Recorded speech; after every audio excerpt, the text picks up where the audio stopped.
11 ದಿನ ಕಳೆದಿದ್ರೆ ಅವರಿಬ್ರು ಗಂಡ ಹೆಂಡತಿ ಆಗ್ಬೇಕಿತ್ತು. ಮದುವೆಗೆ ಎಲ್ಲ ತಯಾರಿನೂ ಮಾಡ್ಕೊಂಡಿದ್ರು. ಪ್ರೀ ವೆಡ್ಡಿಂಗ್ ಶೂಟ್ಗೆ ಅಂತ ಹೋದವರು ದಾರಿ ಮಧ್ಯೆಯೇ ದುರಂತ ಅಂತ್ಯ ಕಂಡಿದ್ದಾರೆ. ಇನ್ನೊಂದು ದಾರಿ ಬಂದು ಹಿಂಗೆ ಹೋಗ್ಬೇಕಂತಾನಲ್ಲ ಜಗ್ಗೆಂದು ಹೋಗ್ಬಿಟ್ಟ. ಮದುವೆ ಅನ್ನೋದು ಪ್ರತಿಯೊಬ್ಬರ ಜೀವನದ ಮಹತ್ತರ ಘಟ್ಟ. ಗೊತ್ತು ಪರಿಚಯ ಇಲ್ಲದವರನ್ನ ಗಂಡ ಹೆಂಡತಿಯನ್ನಾಗಿ ಮಾಡುವ ಸುಮಧುರ ಅನುಬಂಧ. ಹೀಗಾಗಿಯೇ ಮದುವೆ ಅಂದಾಗ ಪ್ರತಿಯೊಬ್ಬರು ಎಕ್ಸೈಟ್ ಆಗೋದು. ಈಗೀಗ ಮದುವೆ ನಿಶ್ಚಯ ಆಯ್ತು ಅಂದ್ರೆ ಸಾಕು, photo shoot, pre wedding shoot ಅಂತ ಮಿರ ಮಿಂಚ್ತಾರೆ. ಈ ಜೋಡಿ ಕೂಡ ಇದೇ ಪ್ರೀ ವೆಡ್ಡಿಂಗ್ ಶೂಟ್ನ ಖುಷಿಯಲ್ಲೇಗಿತ್ತು.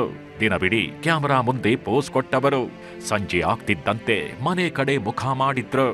ಇನ್ನೇನು ಹುಡುಗಿ ಮನೆಗೆ ಹೋಗ್ಬೇಕು ಅನ್ನೋಷ್ಟ್ರಲ್ಲಿ ವಿಧಿ ಮೋಸದಾಟವಾಡಿದೆ. ಇನ್ನೊಂದು ವಾರದಲ್ಲಿ ಹಸೆ ಮಣೆಗೇರಬೇಕಿದ್ದವರನ್ನ ಸಾವಿನ ಮನೆಗೆ ಸೇರಿಸಿದ್ದಾನೆ.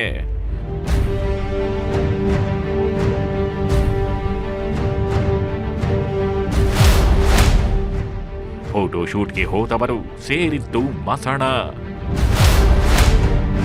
ಲಾರಿಗೆ ಬೈಕ್ ಡಿಕ್ಕಿ, ಪ್ರಾಣ ಚೆಲ್ಲಿದ ಜೋಡಿ ಹಕ್ಕಿ.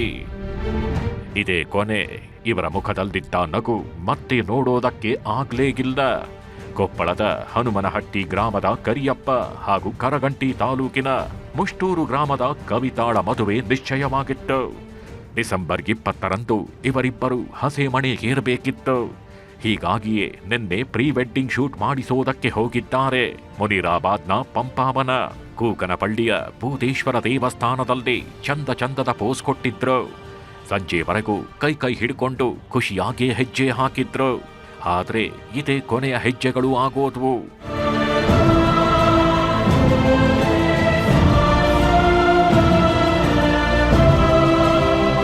ಸಂಜೆ ಫೋಟೋ ಶೂಟ್ ಮುಗೀತಾಗಿದ್ದಂತೆ ಕರಿಯಪ್ಪ ಸಹೋದರ ಇಷ್ಟೊತ್ತಿಗೆ ಒಬ್ಬನೇ ಹೋಗೋದ್ ಬೇಡ ಎಂದಿದ್ದಂತೆ.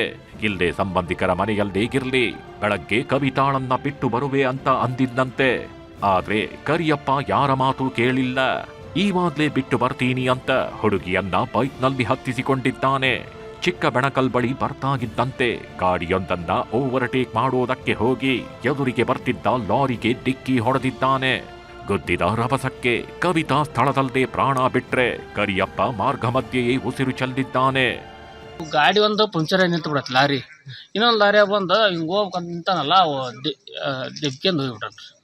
ಅಲ್ಲೇ ಸ್ಪಾಟ್ ಫೋಟೋ ಶೂಟಿಗೆ ಹೋಗಿದ್ರಿ ಅವರು. ಅಣ್ಣ ತಮ್ಮ ಹೋಗ್ಯಾರಿ, ಇಬ್ರು ಹೋಗ್ಯಾರ್ರಿ. ಅವ ಆದ್ರ ಈ ಹೆಣ್ಮಕ್ಳು ಇನ್ನ ಮದುವೆ ಆಗಿಲ್ಲ, ಎಮ್ಮನ್ ಇಳ್ಸಕ್ ಬಂದನ್ರಿ. ಅವ ಅಷ್ಟೂರಿಗೆ ಹೋಗ್ಬೇಕನ್ನ ಅಲ್ಲಿ ಇದಾಗ್ಬಿಟ್ಟ. ಒಟ್ನಲ್ಲಿ ಹೊಸ ಬಾಳಿಗೆ ಕಾಲಿಡಬೇಕು ಅಂದುಕೊಂಡವರು ದಾರಿ ಮಧ್ಯೆಯೇ ಪ್ರಾಣ ಬಿಟ್ಟಿದ್ದಾರೆ. ಸಂಸಾರದ ಯಾನ ಶುರು ಮಾಡಬೇಕು ಅಂದ್ಕೊಂಡವರು ಅರ್ಧ ದಾರಿಯಲ್ಲೇ ಬಿಟ್ಟು ಹೋಗಿದ್ದಾರೆ. ಶರಣಪ್ಪ ಪಾಚನಾಪುರ, ನ್ಯೂಸ್ 18 ಕೊಪ್ಪಳ.